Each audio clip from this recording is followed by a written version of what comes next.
પણ હૃદયથી ધારો તો કઈ અઘરું નથી. એવા શિવ જે બધાયના હૃદયમાં રહે છે એને મારે કોટી કોટી પ્રણામ. આપણા માટે આ બહુ આનંદની વાત છે કે રાજકોટ શહેરના આંગણે જય સરદાર ગૌશાળા દ્વારા ભવ્ય શિવ કથાનું આયોજન કરેલું છે.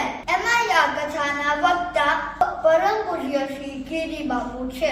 બાપુ કથા સંભળાવે એટલે તો એવું લાગે જાણે આપણે પોતે કૈલાસમાં ન બેઠા હોય. આ કથા કઈ બસ ખાલી ભક્તિ માટે જ નથી પણ એક સેવાનો યજ્ઞ છે. તો પછી આવી કથાનો લાભ લેવા આપ સૌને તમારું ભાવ કરવામાં શણ છે. શિવ અને શક્તિની સાથે જ્યારે ગૌ સેવાનો સંકલ્પ જોડાય ત્યારે આ ધરતી પોતે પવિત્ર કૈલાસ બની જાય છે.